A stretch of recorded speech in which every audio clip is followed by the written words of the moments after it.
हाँ जी, 2 एम्प्लॉइज छुट्टी ले रहे हैं बेटा, मंडे टू फ्राइडे, कोई भी 2 दिन हो सकते हैं। प्लीज देखना, हो सकता है पहले वाले एम्प्लॉय ने मंडे छुट्टी ली हो, it may be possible second वाले में मंडे छुट्टी ली हो। ये फर्स्ट के लिए लिख रहा हूं, ये सेकंड के लिए। पहले वाले एम्प्लॉय ने मंडे छुट्टी ली है, सेकंड वाले ने ट्यूसडे हो सकता है बेटा। आगे मंडे, वेडनेसडे, आगे मंडे, थर्सडे, मंडे, फ्राइडे। अब कईयों के खुफे दिमाग होते हैं, वो कहते हैं सर मंडे के बाद फ्राइडे कैसे आ जाएगा, मंडे के बाद वैसे कैसे आ जाएगा। डे नहीं आ रहा, फर्स्ट पर्सन ने छुट्टी ली है मंडे, सेकंड पर्सन ने छुट्टी ली है थर्सडे या फ्राइडे। ये नहीं मंडे के बाद थर्सडे आ रहा है, इतना दिमाग मत लगा लेना। आगे, अब आगे बताओगे मुझे, पहले पर्सन ने ट्यूसडे छुट्टी ली होगी, फर्स्ट सेकंड वाले ने मंडे, ट्यूसडे ट्यूसडे। अब आपको समझ आ गया होगा कितने केसेस बनेंगे, 25 पता लग रहा है सबको। Third, Wednesday Monday, Thursday Monday, Friday Monday, यही आते जाएंगे। देन यहाँ पे Wednesday Wednesday Wednesday Thursday, Wednesday Friday, यहाँ पे Thursday Tuesday, Thursday Wednesday, Thursday Thursday, Thursday Friday. Then बेटा Friday Tuesday, Friday Wednesday, Friday Thursday, Friday Friday. पहला part अब बहुत इजी है, same day, how many cases are there, 5 cases are there. ये 5 लिख दोगे कौन कौन से, 5 by consecutive days. Consecutive days कौन कौन से बन रहे हैं बेटा, ध्यान से देखो। Monday Tuesday Tuesday, Tuesday Wednesday, Wednesday Tuesday, Wednesday Thursday, Thursday Wednesday, Thursday Friday, Friday से थर्सडे। यही आए 8 बाय 50, सॉरी 8 बाय 25। किसी को भी डाउट, लास्ट पार्ट सोच के बोलना। डिफरेंट डेज में कंसेक्यूटिव वाले काउंट करोगे कि नहीं, डिफरेंट का मतलब अलग अलग डेज ना, क्या ये अलग अलग डेज नहीं है, तो काउंट करोगे। बात समझ आ गई, डिफरेंट बोला बेटा, डिफरेंट है ना ये डेज, तो डिफरेंट में काउंट होगा। ये सिर्फ ये वाले 5 नहीं काउंट होंगे, तो क्या आंसर आएगा 20/25। Anyone doubt. अच्छा, जिन्होंने किया उन्होंने ऐसे किया, कुछ और करा था, कईयों का हो गया था शायद क्वेश्चन, ऐसे होगा ये क्वेश्चन। क्लियर। अब आपका कई बच्चे डाउट बोल रहे थे, एग्जाम्पल कौन सा बेटा, 7th एग्जाम्पल देखना बेटा सभी बच्चे।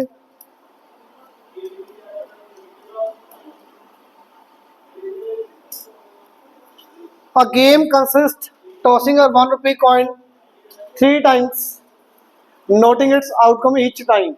1 rupee coin 3 बार टॉस कर रहे हो बेटा, तो कितने आउटकम्स, 8 आएंगे ना।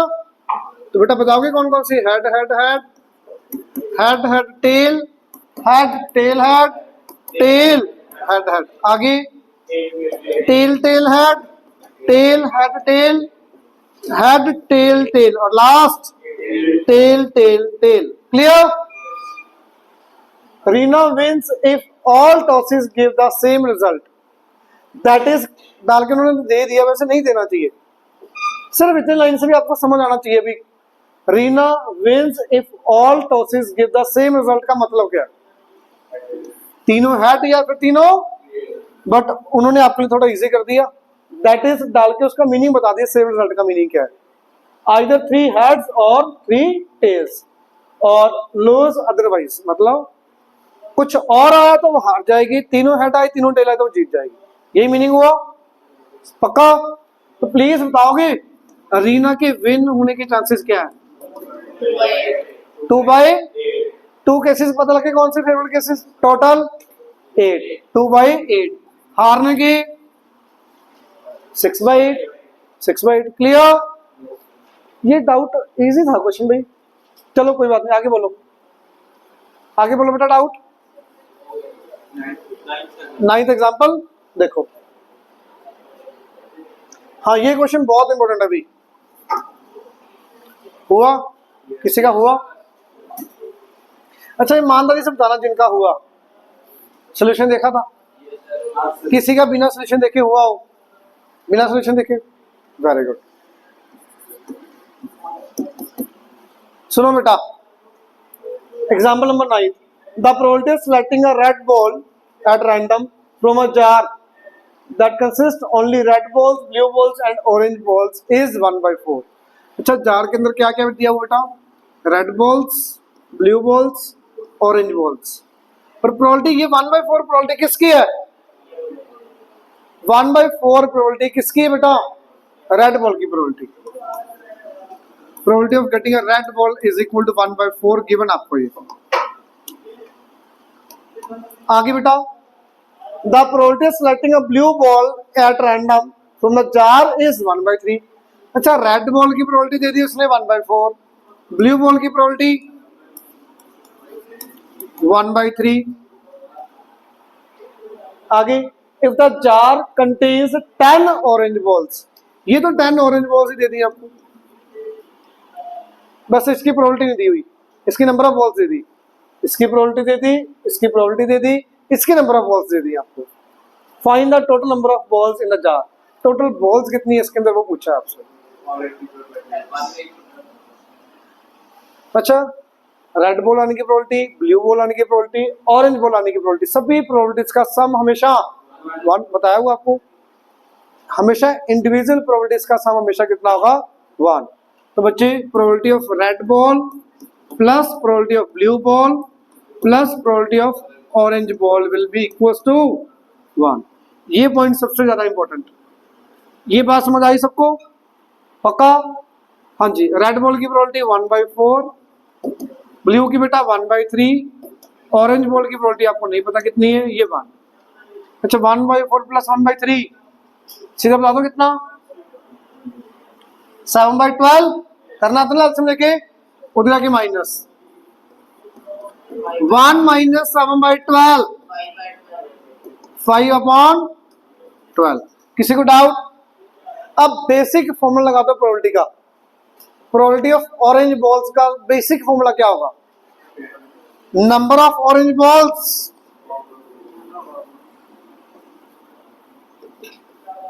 अपॉन, बेटा बेसिक फॉर्मूला यही होगा कुछ और होगा? आप ये बताओ पहले तो। Basic formula number of orange balls तो गिवन है मुझे कितनी? 10। तो क्या बन जाएगा बेटा? 10 upon total balls equal to 5/12। Cross multiply करो बेटा, ये 2 आ गया, 2 × 12, टोटल बॉल्स विल बी 24। इन्होंने आगे पूछा नहीं बट पूछ सकता है वो आगे, बताओगे नंबर ऑफ रेड बॉल्स कैसे आएंगी? लिख दो यहाँ पे, या तो इसका 1/4 कर दो, 6 आ गई सीधा, या डायरेक्ट फॉर्मूला लगा दो। Number of red balls upon total balls that is 24, 6 आ गई, और ब्लू बॉल्स 8। समझ आ गया सबको? पूछना चाहिए वैसे इसको। समझ आया सबको? किसी को भी डाउट? आपका कोई और डाउट पढ़ने के किसी बच्चे का? कोई डाउट नहीं है? अब ध्यान से सुनो, डाउट है बेटा? अब आपकी बुक में नहीं है ये क्वेश्चन, सुन लेना। एक ही क्वेश्चन आपकी बुक में, 3-4 कैटेगरी आएंगी, एक ही टाइप के क्वेश्चन है, सुन लो प्लीज। पहले करते हैं नॉन लीप ईयर के लिए। नॉन लीप ईयर के अंदर how many days? 360, in which 364 days, it means 52 weeks. 52 weeks complete हो गए। 52 × 7 364 होता है, करके देख लेना आप। तो एक दिन बचेगा लेफ्ट। अब ये एक दिन कुछ भी हो सकता है, मंडे, ट्यूसडे, वैसे थर्सडे, फ्राइडे, सैटरडे, संडे, कुछ भी हो सकता है ना। अब क्वेश्चन सुनना क्या दे रहा हूं मैं। Find the probability of getting 53 Sundays in a non leap year. Non leap year के अंदर 53 संडेज होने के चांसेस क्या होंगे? सोच के बोलना। 52 तो हमेशा होंगे, 52 संडे तो आ ही गए ना इसके अंदर, संडे भी आ गए 52, मंडे भी आ गए 52, ट्यूसडे भी आ गए। मुझे पूछा 53, इट मींस एक दिन और संडे चाहिए। अच्छा ये वन डे क्या क्या हो सकता है? Sunday, Monday, Tuesday, Wednesday, Thursday, Friday, Saturday, यही होगा। तो बेटा ये जो एक और डे है मंडे होने की, सॉरी संडे होने के चांसेस क्या है इसके? संडे होने के चांसेस 1/7। तो 53 संडे होने की प्रोबेबिलिटी क्या होगी? 1/7। किसी को भी डाउट? पक्का? किसी को डाउट है तो बताओ। अच्छा अब मैं क्वेश्चन चेंज कर रहा हूं, जल्दबाजी में आंसर मत देना, बहुत बच्चे जल्दबाजी में आंसर गलत करते हैं। नॉन लीप ईयर के लिए कह रहा हूं, 52 ट्यूसडेज होने की प्रोबेबिलिटी क्या होगी?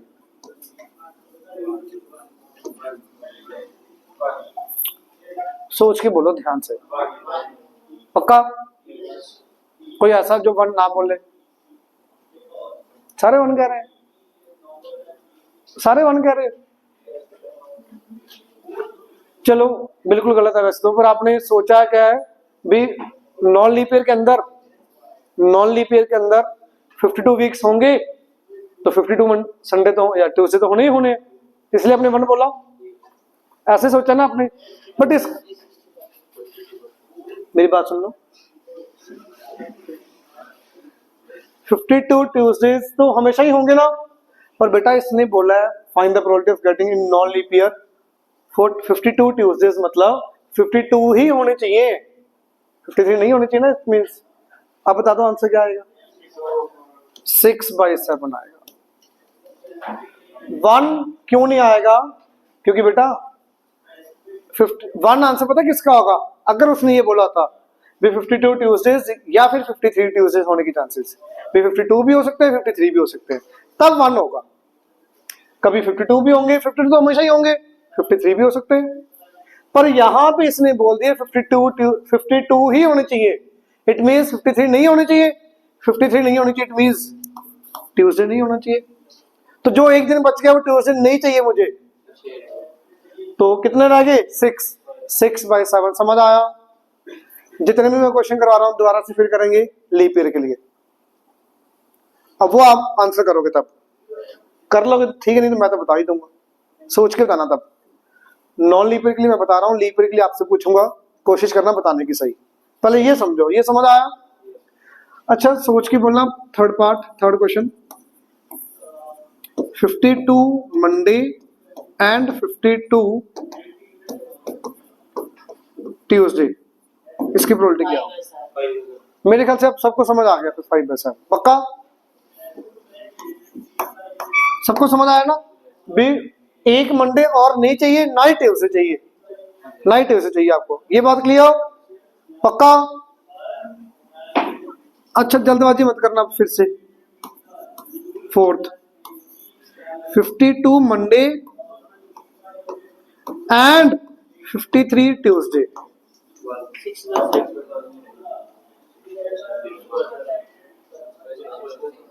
थोड़ा सा सोचो, जल्दबाजी मत करा करो आंसर देने में। कुछ जल्दबाजी में ये थोड़ी भी आपको प्राइज मिलेगा, पहले आंसर दिया। थोड़ा सा सोचा करो।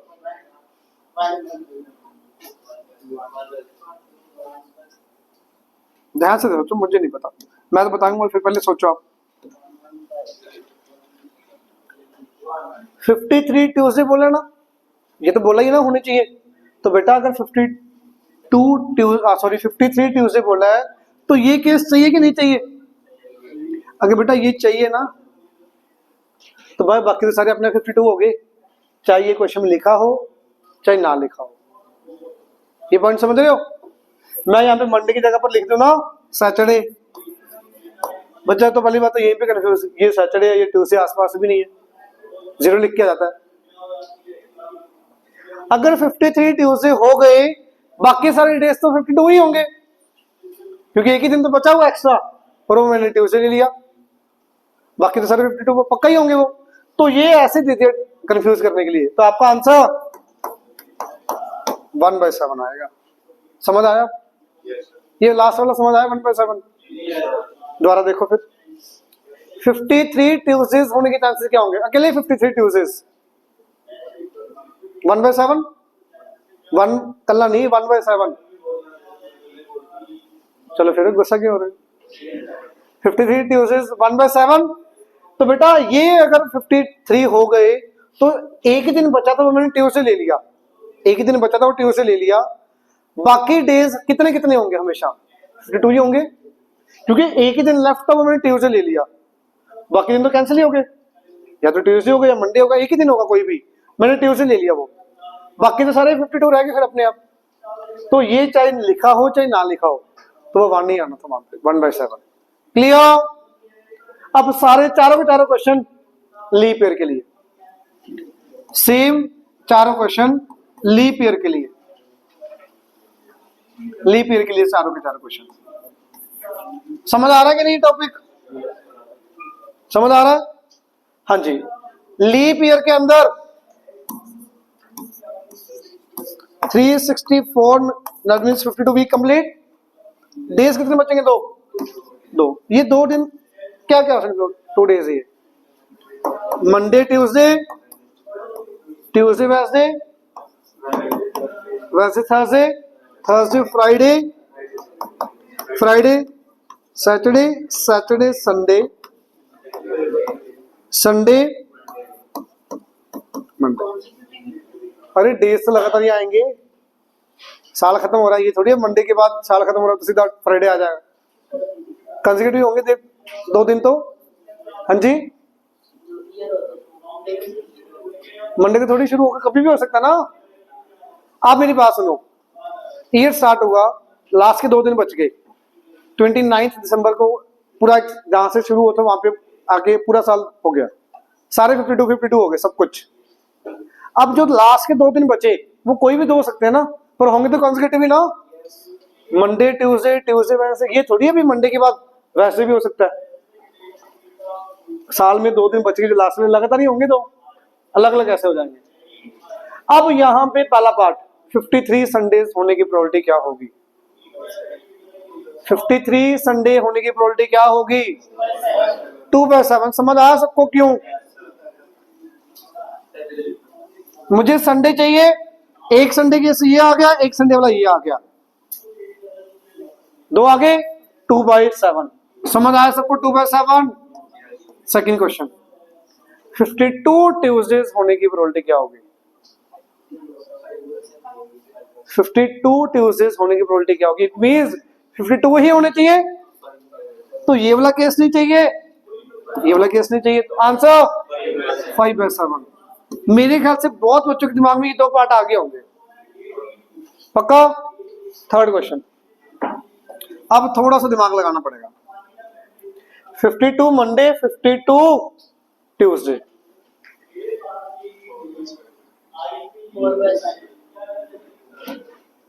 थर्ड क्वेश्चन का आंसर सोच के बोलो। 3/7 के 4/7, 2 ऑप्शन दे दी। चलो आपको काफी तक पास तो आ ही गई। चलो कईयों ने 3/7 बोला, कईयों ने 4/7 बोला, मतलब क्वेश्चन के पास तो आ ही गए आप, कुछ तो सोच पा ही रहे हो। अरे 52 मंडे, इट मींस जो यहां पे मंडे नहीं चाहिए, मंडे नहीं चाहिए, और ट्यूसडे भी नहीं चाहिए। एक तो ट्यूसडे अपने आप ही कैंसिल हो गया, तो कौन से दिन 3 डेज कैंसिल हुए, तो क्या आ सकता है? 4/7। समझ आया? अच्छा, इसी क्वेश्चन को थोड़ा चेंज कर रहा हूं, 52 मंडे और 52 बीच में गैप डाल देते हैं, फ्राइडे बोल दी। चलो अब क्या आंसर होगा?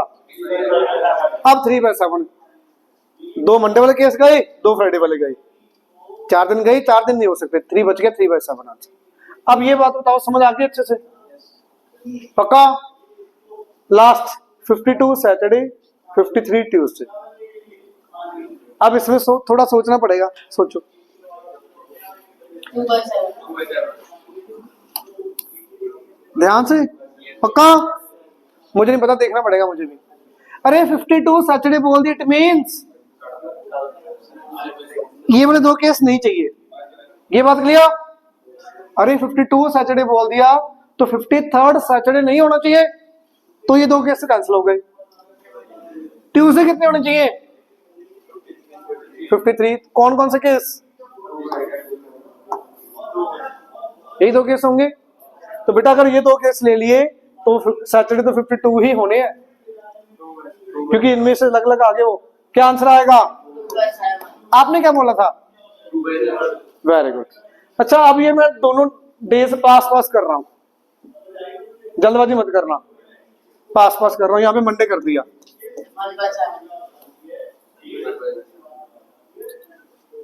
अब आंसर इसका पक्का 1/7। देखते हैं चलो। 52 Monday, it means 53rd Monday नहीं होना चाहिए, तो ये केस कैंसिल, ये केस कैंसिल। ट्यूसडे 53 चाहिए, ये तो केस ही कैंसिल हो गया, ले ही नहीं सकते अपन। इट मींस सिर्फ ये केस बचा, तो 1/7। मेरी ख्याल से सारी कैटेगरी खत्म होगी भी। मतलब वैसे तो जितने मर्जी क्वेश्चन बनाते जाओ, जितना मैं करवा सकता करवा दिया। आपकी बुक में तो है ही नहीं इतना, जितना करवा दिया। क्लियर? कोई डाउट बचा तो बताओ इस चैप्टर में। कोई डाउट नहीं है? नेक्स्ट चैप्टर स्टार्ट करते हैं। कल आपका टेस्ट प्रोबेबिलिटी का स्टार्ट करना है। स्कूल में कौन सा चैप्टर करवाएंगे पता कुछ? प्रोबेबिलिटी करवा रहे हैं।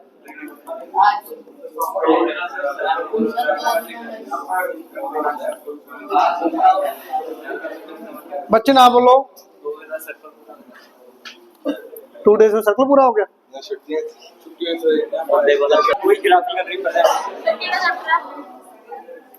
बेटा सुनना, 24th चैप्टर स्टार्ट कर रहे हैं।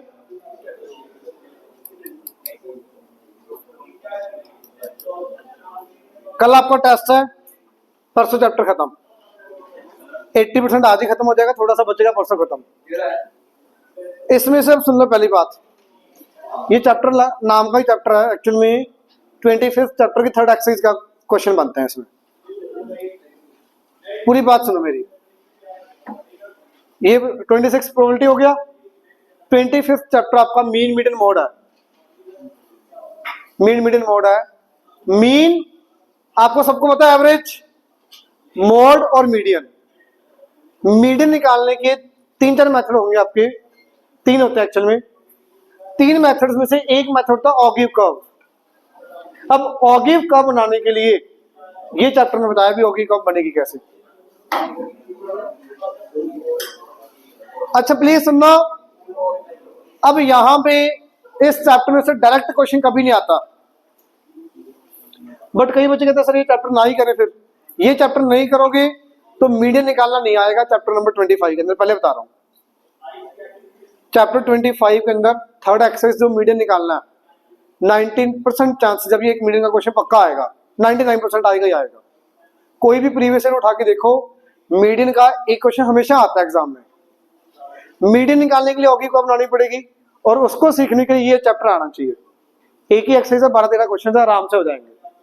जिसमें हिस्टोग्राम बताओ, सबको आता बनाना हिस्टोग्राम? कोई ऐसा बच्चा जिसको हिस्टोग्राम नहीं आता बनाना? अभी बता रहा हूं, चलो।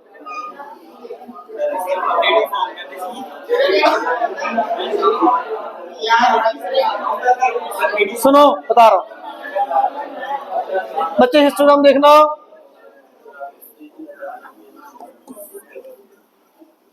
Class interval, frequency. अच्छा इसको क्या बोलते हो? 15 को क्या बोलोगे? सेकंड क्लास इंटरवल की लोअर लिमिट, अपर लिमिट। इनके डिफरेंस को क्लास साइज, क्लास साइज, अपर limit minus lower limit. Range किसको बोलते बेटा? हाईएस्ट वैल्यू और लोएस्ट वैल्यू का difference. Highest value minus lowest value will be range. Class size क्या होगा? Upper limit minus lower limit. Frequency, कोई भी वर्टिकल वैल्यू कितनी बड़ी आ रही है वो आ गया। क्लास मार्क याद है किसे क्या था? Very good. क्लास इंटरवल दिया हुआ आपको 10 to 15, 15 to 20, 20 to 25, 25 to 30। मैं एक बार लिखना ले रहा हूं। क्लास मार्क, क्लास मार्क का मतलब मिड वैल्यू, क्या होगा बेटा, मिड वैल्यू। अब ये कैसे आएगी, upper limit plus lower limit divide by 2। यहां पे इजी, आपको सबको पता है इसके बीच वाली वैल्यू क्या आएगी 12.5, इसके बीच में बेटा 17.5, यहां पे 22.5, 27.5। आई कैसे है, sum divide by 2, sum divide by 2। तो क्लास मार्क का formula lower limit plus upper limit divide by 2। Clear, mid value भी बोलते हैं इसको आप। अब सुनना ध्यान से, बहुत इंपॉर्टेंट बात, क्लास मार्क दे दिया, क्लास इंटरवल पूछ लिया, 9th क्लास में किया था, दोबारा फिर बता रहा हूं। क्लास मार्क और क्लास साइज पूछा, क्लास मार्क गिवन है, क्लास इंटरवल पूछा है और क्लास साइज भी पूछ लिया। क्लास साइज तो हमेशा अपर लिमिट माइनस लोअर लिमिट होता है, ये पता ही नहीं है तो मैं फिर क्लास साइज कैसे बताऊंगा। तो एक पॉइंट दिमाग में हमेशा ध्यान में रखना, difference of class mark is equal to class size. दोबारा सुन लो, difference of class mark is equal to, वैसे क्लास साइज क्या होगा, upper limit minus lower limit, पर ये पता ही नहीं दोनों चीजें, फिर कैसे माइनस करोगे। फिर आपको करना है differences of class marks, class mark के डिफरेंस, कंसेक्यूटिव डिफरेंस, इनका डिफरेंस कितना, इनका डिफरेंस 5। इट मींस मेरी क्लास साइज की वैल्यू कितनी है बेटा 5। ये पॉइंट क्लियर सबको। दूसरा पॉइंट, क्लास मार्क से क्लास इंटरवल, कोई बच्चे को याद है कैसे करते थे आप 9th में, क्लास मार्क दिया हुआ है, क्लास इंटरवल कैसे आएगा,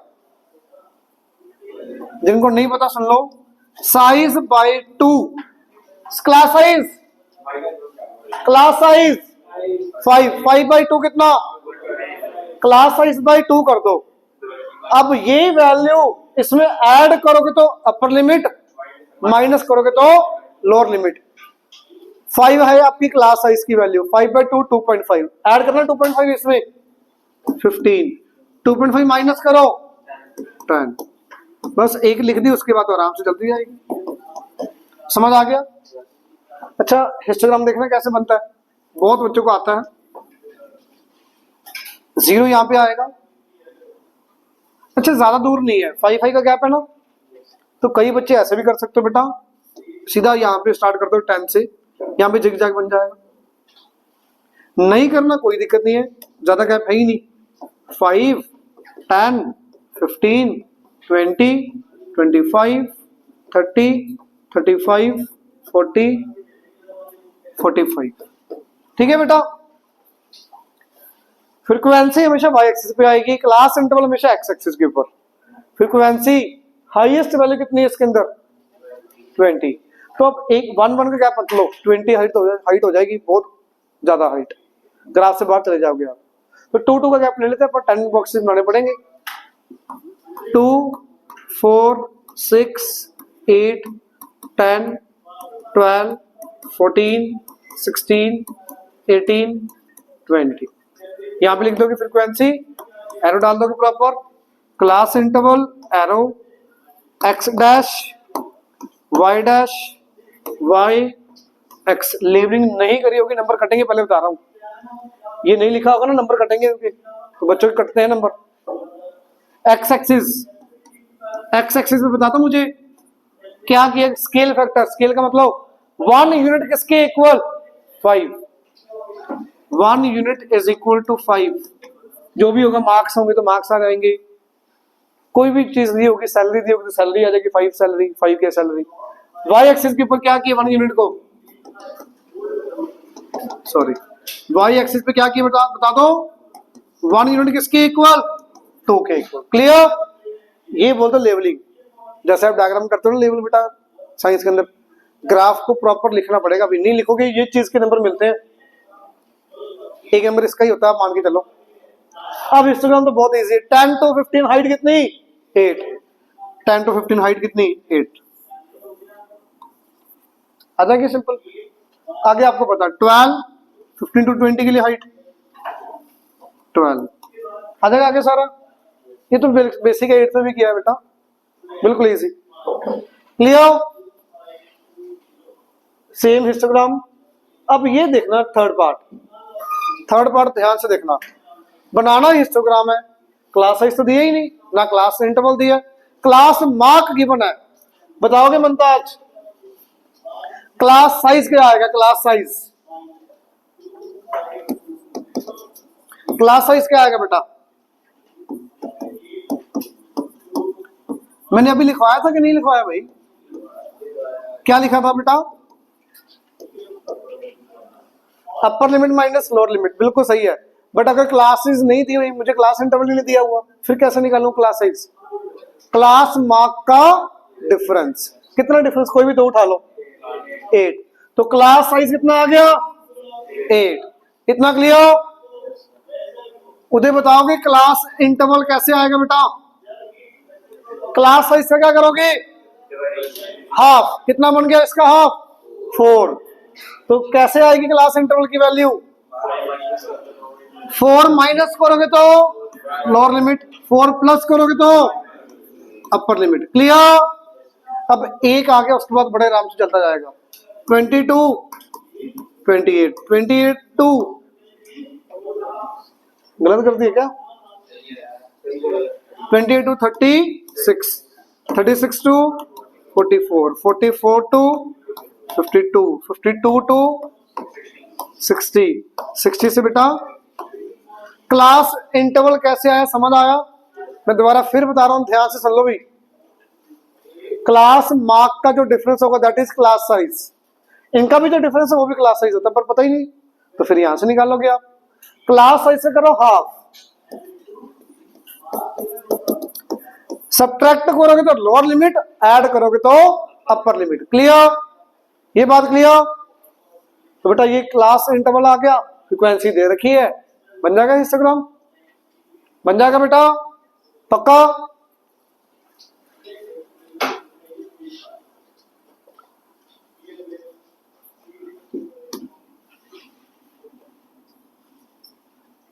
हाँ जी, cumulative frequency curve.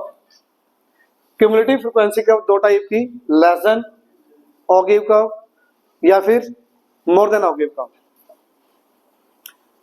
Less than करेंगे आज, परसों आपको मैं मोर देन करवाता हूँ। एक ही क्वेश्चन है मोर देन, दो क्वेश्चन ही है मोर देन के, बाकी सारे लेस देन वाले ही हैं। हिस्टोग्राम बनाना है, क्यूमुलेटिव फ्रीक्वेंसी कर्व बनानी है इस चैप्टर के में, और कुछ भी नहीं है। क्यूमुलेटिव फ्रीक्वेंसी कर्व दो टाइप की, लेस देन और मोर देन। लेस देन आज करवा दूंगा, मोर देन परसों कर लेंगे। समझ आ गई बात?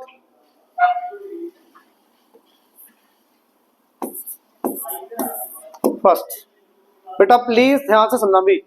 अच्छा ये ना ऐसे मान के चलो भी आपका 30 मार्क्स का टेस्ट हुआ है, 30 मार्क्स में से ये मार्क्स हैं और ये नंबर ऑफ स्टूडेंट्स हैं। थोड़ा ऐसे समझ के चलो, क्योंकि सेम क्वेश्चन आगे आना थर्ड एक्सरसाइज में, 25th चैप्टर में थर्ड एक्सरसाइज में सेम क्वेश्चन आएंगे। मीडियन निकालने के लिए ऑगी कर्व बनानी पड़ती है। ऑगी कर्व के बाद ना पता क्या होता है, जस्ट एक हिंट दे रहा हूं, मान लो ये कर्व बना दिया आपने सीधा मीडियन के लिए, तो ये मीडियन आ जाएगा सीधा। ये येलो लाइन वाला पार्ट बचता है, फिर सिर्फ मेन पार्ट यही है मीडियन निकालने के लिए। तो इसलिए कह रहा हूं मीडियन निकालने के लिए ये कर्व अब बनानी आने ही चाहिए, और हर बार एक क्वेश्चन मीडियन का पक्का आता है, ग्राफ वाला वो भी। देखो बेटा मार्क्स, मैं मार्क्स लेके चल रहा हूं, थोड़ा इजीली समझ आ जाएगा आपको। क्लास इंटरवल और ये फ्रीक्वेंसी क्या दिया हो बेटा? 5 to 10, 10 to 15, 15 to 20, 20 to 25, 25 to 30। Frequency कितनी? 7, 9, 12, 8, 6। अब पहले तो इसका मीनिंग समझो, ये इसका टेबल का मीनिंग क्या है। जिन बच्चों के मार्क्स 10 to 15, ऐसे कितने बच्चे हैं क्लास में? 9। अच्छा जिस बच्चे के मार्क्स 15 आए हैं वो सेकंड क्लास में काउंट होगा या थर्ड वाले में? जिसके मार्क्स 15 मार्क्स आए हैं उस बच्चे को सेकंड क्लास इंटरवल में काउंट करोगे, थर्ड वाले क्लास में? थर्ड वाले में। अपर लिमिट कभी भी इंक्लूड नहीं होती, हमेशा लोअर लिमिट इंक्लूड होगी। ये बात क्लियर? By chance. अच्छा ये कौन सी फॉर्म होती है? Exclusive form. कौन सी फॉर्म? दूसरा इसका नेम आता है कंटिन्यूस। आपकी बुक में एक्सक्लूसिव फॉर्म में बोलते हो, सीबीएसई में इसी को कंटिन्यूस बोल देते हो। आपकी बुक में भी कंटिन्यूस ब्रैकेट में लिखा होगा, पर मेन नेम इसका क्या है? Exclusive form. एक्सक्लूसिव फॉर्म कौन सी होगी? अपर लिमिट और नेक्स्ट वाले की लोअर लिमिट सेम है। अच्छा देखना ये कौन सी फॉर्म होगी, ये मैंने गलत बना दिया ना यहाँ पे, सही sorry. 6 to 10, 11 to 15, 16 to 20, 21 to 26 to। अब ये इंक्लूसिव फॉर्म है। जब भी आपका इस फॉर्म में क्वेश्चन होगा, सबसे पहले उसको क्या बनाओगे? एक्सक्लूसिव। याद है किसी को कैसे बनाते थे? ये 9th का पार्ट है सारा, मैं 9th वाले रिपीट कर रहा हूं। इंक्लूसिव फॉर्म को एक्सक्लूसिव फॉर्म में कैसे कन्वर्ट करते हो? किस किस को पता है? हैंड रेज करो। सिर्फ 2 जनों को यार, बहुत गलत बात है। हाँ जी, कितने का गैप? 1 का, तो 1/2 एडजस्टमेंट फैक्टर बोलते हो, 0.5। तो बेटा राइट साइड क्या कर दोगे? 0.5 प्लस, राइट साइड क्या करोगे? प्लस, और लेफ्ट साइड माइनस।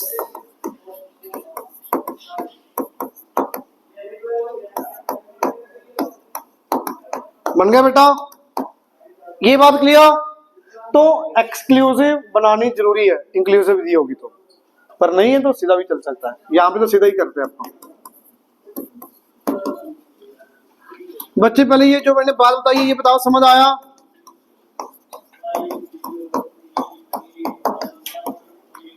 ये यहां तक समझ आया सबको? अब सुनना बेटा, लेसन कर्व के लिए क्या करना पड़ता है आपको? यहां पे लिखोगे less than type, less than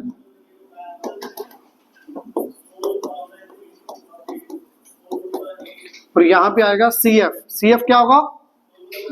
cumulative frequency. Proper पूरा नेम लिख दोगे, ब्रैकेट में CF आ जाएगा। अब ये कर्व कैसे आएगी? प्लीज ध्यान से सुनना, यही इंपॉर्टेंट है, उसके बाद तो इजी है। यहां से ये कैसे लिखोगे और यहां से ये कैसे लिखोगे? 9th में था वैसे, ये यहां से ये लिखना 9th में था वैसे, किसी को याद हो तो बता सकते हो। चलो छोड़ो, कल वाला नहीं याद होता, 9th वाला कहां याद होगा? देखो, लेस देन के लिए हमेशा लिखना लिख सकते हो। लेस देन के लिए आपको हमेशा अपर लिमिट्स लिखनी है। कौन सी लिमिट्स? अपर लिमिट्स। तो यहां पे क्या आ जाएगा? Less than 10, less than 15, less than 20, less than 25, less than 30। ये बात क्लियर? पहली बात, लेस देन के लिए कौन सी लिमिट्स आएंगी? अपर लिमिट्स। इसका मीनिंग भी बताऊंगा, ये क्या बता रहा है, क्यों निकालना है, सब कुछ बताऊंगा। पहले तो निकालना कैसे वो समझ आना जरूरी है ना। कैसे निकालेंगे वो बताना चाहिए पहले तो। अपर लिमिट्स आ गई। अच्छा, खुद से सोच के बताना चाहिए आपको, क्लास में ऐसे कितने बच्चे हैं जिनके मार्क्स लेस देन 10 है? सोच के बताना। 7 ही है। सबको क्लियर है? मुमताज बताना, क्लास में ऐसे कितने बच्चे हैं जिनके मार्क्स 15 से कम है? Very good. बाकी को पता लगा? बेटा ये वाले बच्चे हैं जिनके 7 स्टूडेंट ऐसे हैं, 5 to 10 वाले, 10 to 15 वाले 9, तो टोटल कितने हो गए? ये 16। लेस देन 20 वाले कितने बच्चे हैं? लेस देन 20 मार्क्स वाले बच्चे कितने हैं? 28। ये तीनों काउंट हो जाएंगे, ये वाले भी, ये वाले भी, ये वाले भी। अरे ये दोनों तो ऑलरेडी काउंट हो चुके हैं, तो 16 + 12 28। अब याद आया, किया था थोड़ा बहुत 9 में। 28 + 8 36 + 6 42। Please tell me, is it clear everyone? यहां तक क्लियर आया? ये सेम काम आपने सबने किया हुआ है 9th क्लास में। ये क्वेश्चन में दिया हुआ था एज इट इज, यहां से ये बनाया। लेसन के लिए कौन सी लिमिट्स आएंगी? कौन सी लिमिट्स आएंगी भाई? अपर लिमिट्स। और क्यूमुलेटिव फ्रीक्वेंसी इंक्रीजिंग होगी। क्यूमुलेटिव फ्रीक्वेंसी क्या होगी? इंक्रीजिंग। क्लियर? लिमिट्स कौन सी आएंगी? अपर। और क्यूमुलेटिव फ्रीक्वेंसी इंक्रीजिंग, बढ़ती जा रही है। अरे ऐड करते जा रहे हो ना एक value, 7 as it is, 7 plus 9 16 plus 12 28 plus 8 36 plus 6 42। Clear? यहां तक किसी बच्चे को डाउट? क्लियर? अब सुनो बेटा कर्व कैसे बनेगी आपकी। बेटा ध्यान से सुनना भी है, बहुत ज्यादा इंपॉर्टेंट, थोड़ा नहीं बहुत ज्यादा। 0 यहां भी क्या लिखोगे? लेस देन टाइप, या जो भी आपको मार्क्स दिए ना क्लास में, तो मार्क्स यहां पे क्या आ जाएगा? Number of students, number of students bracket में लिख दोगे CF, ब्रैकेट में CF। ये वाला पार्ट एक्स एक्सिस पे और ये वाला पार्ट वाई एक्सिस पे। देखो बेटा कैसे आएगा। सबसे पहली वैल्यू क्या है? 10। सबसे पहली वैल्यू क्या है? 10। अगली वैल्यू 15 20 25 ऐसे चल रहा है। तो हमेशा जो भी वैल्यू होगी उसके पीछे वाली वैल्यू होनी चाहिए आपके पास। इसके पीछे वाली वैल्यू क्या हुई? 5 हुई, तो 5 से स्टार्ट करोगे आप। तो 0 5 10 15 20 25 30 35 और एक ज्यादा भी लिख दिया। क्लियर? ये बात समझ आई? सारी अपर लिमिट्स लिख दी और एक लोअर लिमिट भी लिखनी पड़ेगी, स्टार्टिंग वाली 5 वाली, सारी लिमिट्स लिख दी। क्लियर है? जैसे हिस्ट्री बनाते हैं वैसे ही थोड़ा सा। अब यहां पे पॉइंट्स लोकेट करोगे। पॉइंट्स कैसे लोकेट करना है सुनो। 10,7 10,7 यहां पे वैल्यूज कैसे दोगे? कोई बच्चा बता सकता है? मैक्सिमम वैल्यू 42 है, कितने कितने गैप लूं? दो का गैप लोगे 21 बॉक्सेस आ जाएंगे, ज्यादा हो जाएंगे 21। तो आप 4 का ले लेना, मैं 5 का ले रहा हूं। यहाँ पे 5 10 15 20 ज्यादा ऊपर हो गया ना।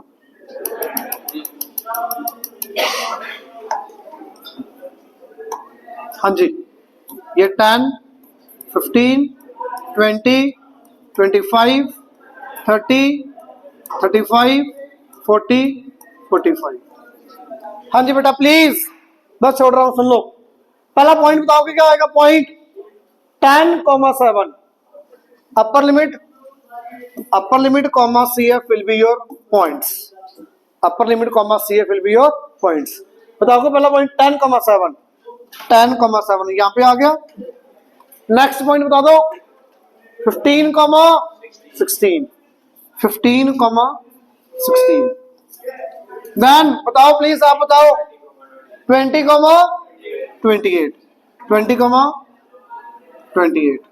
आप बताओ आगे 25,26 36 सॉरी 25,36। लास्ट 30,42। यही आ रहा है? अच्छा अगर ये 5 है तो CF कितना होगा? 0 होगा। तो बेटा स्टार्टिंग का आंसर हो जाएगी पीछे वाली लोअर लिमिट से, स्टार्टिंग 0 से। अब एक्चुअल में क्या होता है वो सुन लो, और आपने क्या करना है आंसर निकालने के लिए वो सुन लो। एक्चुअल में कर्व, इसका नाम क्या है? कर्व फ्री हैंड से बनती होती है हमेशा। एक्चुअल में ये कर्व है, ये फ्री हैंड से। और यहां पे लिख दोगे लेस देन और गिव कर्व।